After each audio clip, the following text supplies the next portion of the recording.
जीवन में कभी निराश नहीं होना चाहिए, क्योंकि कमजोर आपका वक्त होता है, आप नहीं। वो सब कुछ करो जो तुम्हें करना है, लेकिन लालच से नहीं, अहंकार से नहीं, वासना से नहीं, ईर्ष्या से नहीं, बल्कि प्रेम, करुणा, नम्रता और भक्ति के साथ। जिस इंसान के चारों तरफ नकारात्मक लोग रहते हैं, उस इंसान का मंजिल से भटक जाना तय है। बुरे कर्म करने नहीं पड़ते, हो जाते हैं, और अच्छे कर्म होते नहीं, करने पड़ते हैं।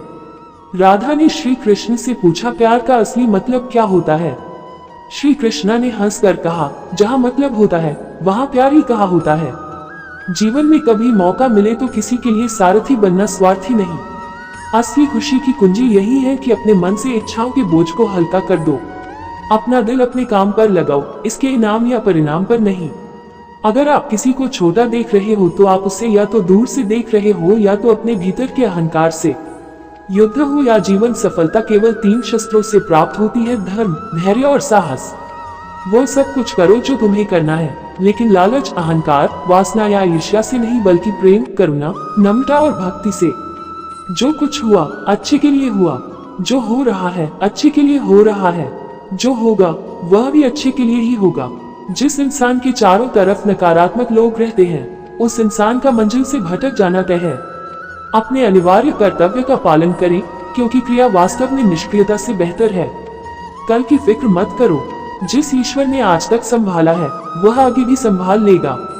श्री कृष्ण जी कहते हैं, कठिन समय में समझदार व्यक्ति रास्ते खोजते हैं और काय व्यक्ति बहाने। हे कृष्णा, तेरे सिवा कहाँ मिलता है कोई समझने वाला? जो भी मिलता है बस समझा कर ही चला जाता है। श्री कृष्ण कहते हैं, अगर तुम्हें किसी ने दुख दिया है तो बुरा मत मानना, क्योंकि लोग उसी पेड़ पर पत्थर मारते हैं जिस पेड़ पर ज्यादा मीठे फल होते हैं।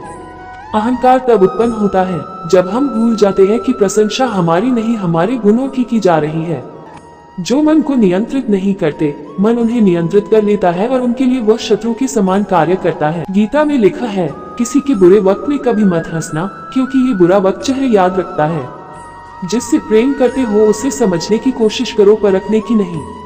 श्री कृष्ण कहते हैं, सबसे अधिक क्रोध उन लोगों को आता है जो मन की पीड़ा को स्पष्ट रूप से कह नहीं पाते। मनुष्य का नसीब उतनी बार बदलता है जितनी बार वह ईश्वर को याद करता है।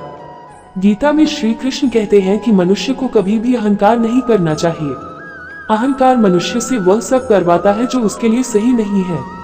अंत में यह अहंकार ही उसके विनाश का कारण बनता है। इसलिए जीवन में जितना जल्दी हो सके अपना अहंकार त्याग दे। परिवर्तन ही संसार का नियम है। श्री कृष्ण कहते हैं कि जो हुआ अच्छा हुआ, जो हो रहा है वह अच्छा हो रहा है, जो होगा वह भी अच्छा ही होगा।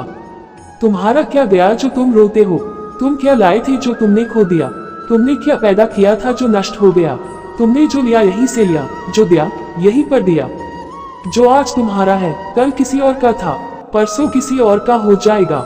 गीता के अनुसार मनुष्य को अपने दिमाग पर पूरा नियंत्रण रखना चाहिए। यदि हम इसे नियंत्रित नहीं करते हैं तो हमारा अपना दिमाग एक दुश्मन की तरह काम करता है। मैंने ही इस सृष्टि की रचना की है, मैं ही इसका पालन पोषण करता हूँ और मैं ही इस सृष्टि का विनाश अर्थात अंत करता हूँ। जब जब संसार में धर्म की हार होगी और अधर्म की विजय होगी, तब तब मैं इस संसार पर अवतार लूंगा। धर्म कर्म से होता है, कर्म के बिना धर्म की कोई परिभाषा नहीं है। हमारी आस्था की परीक्षा तब होती है जब हम जो चाहे वो हमें न मिले और फिर भी हमारे दिल से प्रभु के लिए शुक्रिया ही निकले। लोग अक्सर सच कहने से बचते हैं या डरते हैं, पर सत्य कभी छुप नहीं सकता और न ही कभी मिट सकता है। कितना भी छुपा लो पर सच तो उजागर हो ही जाएगा। अहंकार से इंसान की प्रतिष्ठा, वंश, वैभव तीनों ही समाप्त हो जाते हैं। आत्मा अमर है, इसलिए मरने की चिंता कभी मत करो। आत्मा का अंतिम लक्ष्य परमात्मा से मिलन होता है। सत्य कभी भी नष्ट नहीं हो सकता। मौन सबसे अच्छा उत्तर है ऐसे व्यक्ति के लिए जो आपके शब्दों को महत्व नहीं देता। नरक जाने के 3 द्वार हैं, काम, क्रोध और लोभ। कर्म का फल व्यक्ति को उसी तरह ढूंढ लेता है जैसे कोई बछड़ा सैकड़ों गायों के बीच अपनी माँ को ढूंढ लेता है। मैं सभी जीवों में विद्यमान हूँ, मैं चींटी में भी विद्यमान हूँ और हाथी में भी विद्यमान हूँ। व्यक्ति कर्म करने से कभी छुटकारा नहीं पा सकता है, इसलिए तुम्हें हमेशा कर्म करते रहना चाहिए, क्योंकि कर्म के बिना तुम्हारे शरीर का निर्वाह भी नहीं हो सकता है। मन शरीर का हिस्सा है। सुख दुख का एहसास करना आत्मा का नहीं, शरीर का काम है। मान अपमान, लाभ हानि, गम और खुशी सब मन का खेल है। मैं हमेशा तुम्हारे साथ और तुम्हारे आसपास रहता हूँ, चाहे तुम कुछ भी कर रहे हो। मनुष्य उसके लिए शोक करता है जो शोक करने के योग्य नहीं है और फिर भी ज्ञान की बातें करते हो। बुद्धिमान व्यक्ति ना जीवित और ना ही मृत व्यक्ति के लिए शोक करते हैं। मोहग्रस्त होकर अपने कर्तव्य पथ से हट जाना मूर्खता है, क्योंकि इससे न तो तुम्हें स्वर्ग की प्राप्ति होगी और न ही तुम्हारी कीर्ति बढ़ेगी। निर्बलता अवश्य ईश्वर देता है, परंतु मर्यादा मनुष्य का मन खुद निर्माण करता है। विषयों का चिंतन करने से विषयों की आसक्ति होती है, आसक्ति से इच्छा उत्पन्न होती है और इच्छा से क्रोध होता है, क्रोध से सम्मोहन और अविवेक उत्पन्न होता है। अमीर बनने के लिए एक एक क्षण संग्रह करना पड़ता है, किंतु अमर बनने के लिए एक एक कण बांटना पड़ता है। जन्म लेने वाले के लिए मृत्यु उतनी ही निश्चित है जितना कि मृत होने वाले के लिए जन्म लेना। इसलिए जो अपरिहार्य है उस पर शोक मत करो। क्रोध से भ्रम पैदा होता है, भ्रम से बुद्धि व्यग्र होती है और जब बुद्धि व्यग्र होती है तब तर्क नष्ट हो जाता है। जब तर्क नष्ट होता है तब व्यक्ति का पतन हो जाता है। धर्म युद्ध में कोई भी व्यक्ति निष्पक्ष नहीं रह सकता है। धर्म युद्ध में जो व्यक्ति धर्म के साथ नहीं खड़ा है, इसका अर्थ है वह धर्म का साथ दे रहा है, वह धर्म के साथ खड़ा है। अगर कोई मनुष्य हमारे साथ बुरा कर रहा है तो उसे करने दो, यह उसका कर्म है और समय उसके कर्म का फल उसे जरूर देगा।